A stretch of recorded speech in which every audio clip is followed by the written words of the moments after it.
Good evening everyone.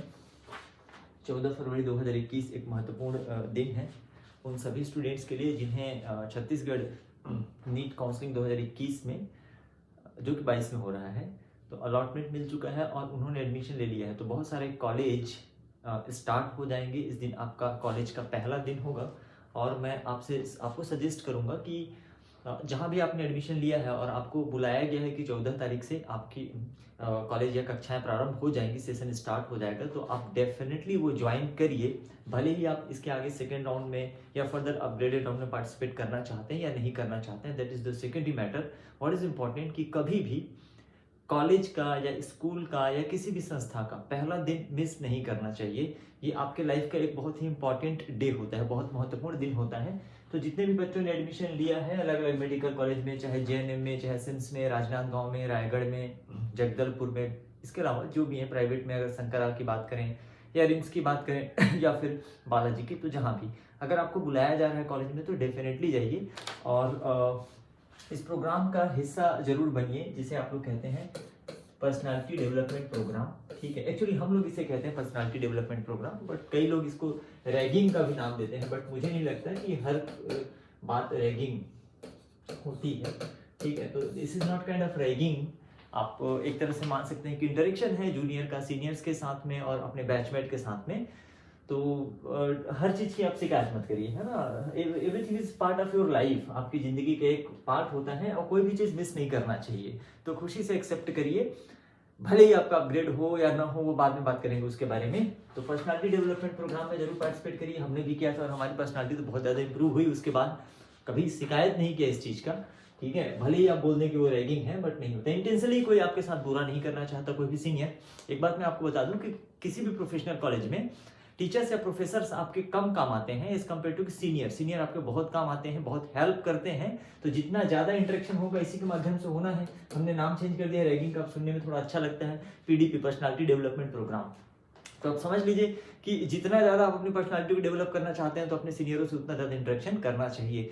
जिन भी बच्चों का एडमिशन सिम्स में हुआ है तो मुझसे उनसे पर्सनली रिक्वेस्ट करूंगा, सिम्स बिलासपुर में जिनका भी एडमिशन हुआ है, तो वहां पे एक कुप्रथा चली आ रही है, उस परंपरा को आपको खत्म करना है कि एक बैच दो धड़ों में बटा होता है, दो ग्रुप में बटा होता है, कुछ जो हॉस्टलर होते हैं और कुछ जो डे स्कॉलर होते हैं। तो प्लीज इसको खत्म करिए यार, है ना। आप लोग मिलजुल के रहिए, फर्स्ट ईयर के बच्चे हैं। एक जो परंपरा चली आ रही कई सालों से, पता नहीं किसने इसको चालू किया, मोस्ट प्रोबेबली कि फर्स्ट बैच ने ही स्टार्ट किया होगा।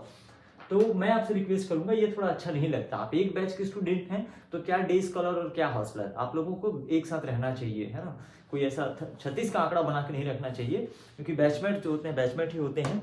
अब वो हॉस्टल में जगह नहीं मिली तो बाहर में रह रहे तो क्या दिक्कत है ना। ये चीज है। तो बहुत सारे बच्चों को यहाँ पे गवर्नमेंट कॉलेजेस में अलग अलग जगहों पे फर्स्ट ईयर में हॉस्टल नहीं मिलता, या कई लोग फर्स्ट ईयर में हॉस्टल जाना पसंद प्रेफर भी नहीं करते इस डर से कि रैगिंग होगी। बट रैगिंग कोई ऐसी चीज होती नहीं है, लोगों ने हवा बना के रखा हुआ है। आप थोड़ा बहुत यार इंटरेक्शन हो गया, आपको किसी ने गाना गाने के लिए बोल दिया, आपने किसी के सामने डांस ही कर दिया, तो आपकी पर्सनालिटी ही तो उभर के आई ना। आपका टैलेंट जो अंदर छुपा हुआ टैलेंट था, जिसे अभी तक आप नहीं दिखा पा रहे थे, वो सामने आ रहा है। तो आप दिखाइए टैलेंट को, टैलेंट दिखाने का मौका आ गया। पढ़े लिख के आपने बहुत मेहनत कर लिया है, पढ़ाई लिखाई में बहुत मेहनत हो गया आपका। ठीक है, आपको है ना आधी जिंदगी खपा ली, समझ लिए पढ़ लिख के। अब थोड़ा सा अपने अंदर की कला को, अपने अंदर के टैलेंट को बाहर निकालिए, पढ़ाई लिखाई तो होते रहेगा। इसके साथ में कुछ और इम्पोर्टेंट चीजों पे भी बात करेंगे। तो इम्पोर्टेंट चीजें ये हैं कि 14 फरवरी है ना, देखिए भाई एक विशेष दिन है उनके लिए जिनका समझ रहे होंगे आप इशारा, ज्यादा बात करने से ठीक है। तो छत्तीसगढ़ काउंसलिंग की थोड़ी क्रोनोलॉजी समझ लेते हैं और ऑल इंडिया का शेड्यूल, और एक एमसीसी के साइट पे अभी रिसेंटली एक नोटिफिकेशन भी आया हुआ है, इस पे भी बात करेंगे। तो सीजी काउंसलिंग का फर्स्ट अलॉटमेंट और एडमिशन 5 को इसका अलॉटमेंट आया हुआ था, 8 फरवरी से 12 फरवरी तक। आज जब हम ये वीडियो बना रहे हैं तो एडमिशन जो है कंप्लीट हो चुका है। मे बी ये हो सकता है कि आपका ये जो डेट है ये थोड़ा सा एक्सटेंड हो जाए, मैं श्योर नहीं हूँ, क्योंकि इस बार 2 नाव पे सवार है काउंसलिंग आपकी। ठीक है, एक Chhattisgarh DME director medical education और दूसरा जो नाव है वो चिप्स है, और थोड़ी दिक्कतें हैं। ठीक है, तो मे बी ये एक्सटेंड हो जाए, राइट। अच्छा, जो सेकेंड राउंड की काउंसलिंग है, इसका जो रजिस्ट्रेशन है ये पार्ट में चालू किया गया। मतलब जिन बच्चों को अलॉटमेंट नहीं मिला था उनका 9 फरवरी से 14 फरवरी तक ही है। ठीक है, और जो अलॉटेड कैंडिडेट हैं और एडमिशन भी ले लिया है उनका 12 फरवरी से है ना। जो अपग्रेड करना चाहते हैं, मतलब बेसिकली जिनको अलॉटमेंट मिल गया है और वो चाहते हैं कि अपना कॉलेज अपग्रेड करें, दैट मींस वो सेकंड राउंड में ही अपग्रेड होगा, तो उनका अभी चलेगा। अब ये 14 फरवरी तक रहेगा या आगे एक्सटेंड होगा, इसके बारे में बाद में ही बात करेंगे। और तीसरा जो है अलॉटेड और ओनली स्क्रूटनी, जिनको अलॉटमेंट तो मिला था पर उनको कॉलेज पसंद में नहीं आया, तो अब क्योंकि अलॉटमेंट जिनको मिला हुआ था उनको स्क्रूटनी कराना कंपलसरी था, तो उनके लिए जो है 13 फरवरी से ही स्टार्ट होगा, मतलब सेकेंड राउंड का रजिस्ट्रेशन। तो ये थोड़ा पार्ट में कर दिया गया है, क्योंकि 2-9 में सवाल होकर चलेंगे तो दिक्कतें तो होंगी ही। चलिए कुछ चीजें और देखते हैं। सेकंड राउंड का मेरिट लिस्ट और अलॉटमेंट कब आएगा, बिफोर दैट ये नोटिफिकेशन पढ़ लेते हैं। अब ये नोटिफिकेशन एमसीसी ने दिया हुआ है, 12 तारीख को दिया हुआ है ये अभी आज। अब इसमें ये लिखा हुआ है सभी स्टेट के डीएमई को और काउंसलिंग अथॉरिटीज को एक आदेश दिया गया है, आदेश या फिर रिक्वेस्ट भी कह सकते हैं, कि एमसीसी की जो काउंसलिंग है वो डेफिनेटली थोड़ा डिले चल रही है, कुछ दिक्कतें बीच बीच में आ ही जा रही हैं, कोई सुप्रीम कोर्ट में पिटीशन लगा रहा है तो कोई हाई कोर्ट में लगा रहा है, तो इस कारण से एमसीसी की काउंसलिंग थोड़ा खिसकते जा रही है। अब साथ ही साथ बच्चों की जो स्टेट की जो काउंसलिंग है वो एमसीसी के काउंसलिंग से क्लैश कर रहा है, टाइम और डेट क्लैश कर रहा है। तो इन्होंने स्टेट के अथॉरिटीज को ये सजेस्ट किया है कि आप काउंसलिंग के डेट को, शेड्यूल को रीशेड्यूल कर सकते हैं, मतलब चेंज कर सकते हैं। कोशिश ऐसी करिए कि एमसीसी के काउंसलिंग के बाद ही, लाइक जैसे एमसीसी का फर्स्ट राउंड कंप्लीट होता है उसके बाद ही स्टेट का फर्स्ट राउंड हो, या फिर एमसीसी का सेकेंड राउंड कंप्लीट होता है उसके बाद स्टेट का सेकेंड राउंड हो। तो मैं ऐसे उम्मीद करता हूं कि छत्तीसगढ़ में भी अभी सेकेंड राउंड के लिए थोड़ा समय है।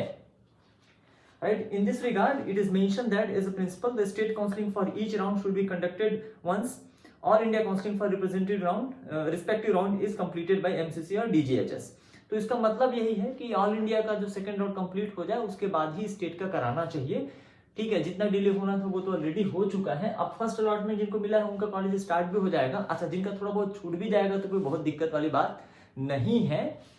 फर्स्ट अलॉटमेंट जिनको मिला है उनका कॉलेज स्टार्ट हो जाएगा तो बहुत ज्यादा सिलेबस आगे भी बढ़ जाएगा। अब आप टेंशन मत लीजिए, एक बार एडमिशन हो गया तो टेंशन लेने की जरूरत नहीं है। टेंशन जो होता है नीट से पहले का होता है, नीट कैसे क्लियर हो और उसके बाद कॉलेज में पहुंच गए, कैसे पहुंच गए, उसके बाद आप 2-4 दिन लेट भी हो जाते हैं तो कोई बहुत बड़ी दिक्कत नहीं है। लेकिन हाँ, जिनको अलॉटमेंट मिल गया, मैं फिर से यही कहूंगा कि पहला दिन मिस मत करना, पर्सनालिटी डेवलपमेंट प्रोग्राम का हिस्सा जरूर बनना और किसी से शिकायत मत करना, यार मेरे साथ ये हो गया, मेरे साथ वो हो गया, ऐसा कोई हवा मत बनाना। हर चीज को एंजॉय करना चाहिए मेडिकल कॉलेज में, क्योंकि आप पढ़ाई लिखाई याद रखें या ना रखें लेकिन इन सब बातों को जरूर याद रखेंगे। अब आपके साथ होगा ही नहीं तो फिर क्या याद रखोगे। तो बेटर ये है कि होने दीजिए चीजों को, डरने की जरूरत नहीं है, बिल्कुल टेंशन लेने की या डरने की जरूरत नहीं है। रैगिंग वैगिंग कुछ नहीं होता है और जिसका जितना ज्यादा होता है उसकी पर्सनालिटी उतनी निखर के सामने आती है। तो इसमें देखिए कुछ क्वेश्चंस है, लाइक क्या आपको अपग्रेड करना चाहिए। यदि आप अपने अलॉटेड कॉलेज से सेटिस्फाइड नहीं है छत्तीसगढ़ में तो डेफिनेटली आपको अपग्रेड करना चाहिए। अगर आप सेटिस्फाइड नहीं है तो डेफिनेटली आपको अपग्रेड राउंड में पार्टिसिपेट करना चाहिए। And if you are satisfied और आपको लगता है इसके बाद भी आपको अच्छा कॉलेज मिल सकता है but you are not interested to upgrade, then leave it यार, एवरीथिंग इज फाइन। मतलब जगदलपुर, राजनांदगांव, रायपुर, बिलासपुर, है ना, तो आप देख लो, आपके पसंद का कॉलेज नहीं मिला है और आपके पास रैंक मार्क्स अच्छे हैं तो कर सकते हैं। अपग्रेड नहीं होने पर क्या होगा, कुछ नहीं होगा, कोई दिक्कत नहीं। अपग्रेड राउंड में आपने पार्टिसिपेट किया और अगर आपका अपग्रेड नहीं हुआ, नया जो सेकंड राउंड का मेरिट लिस्ट आया उसमें आपका नाम नहीं है, एक क्वेश्चन ये भी है। अपग्रेड के लिए अप्लाई तो किया था पर जो न्यू मेरिट लिस्ट आएगा, देखिए अभी इन सब सवालों के जवाब मैं आपको 3 महीने पहले ही दे चुका हूँ। ये बात अलग है कि आप अभी हमसे जुड़ रहे हैं, बट जो सेकंड राउंड में कैसे पार्टिसिपेट करना चाहिए, कब आपके पैसे डूबेंगे, कब नहीं डूबेंगे, कब फॉरफिट कर लिए जाएंगे, ये सारे सवालों के जवाब हम महीनों पहले दे चुके हैं। हम डिले नहीं होते, हम लेट नहीं होते हैं। हो सकता है आपने अभी सब्सक्राइब किया होगा तो ये बात अलग है।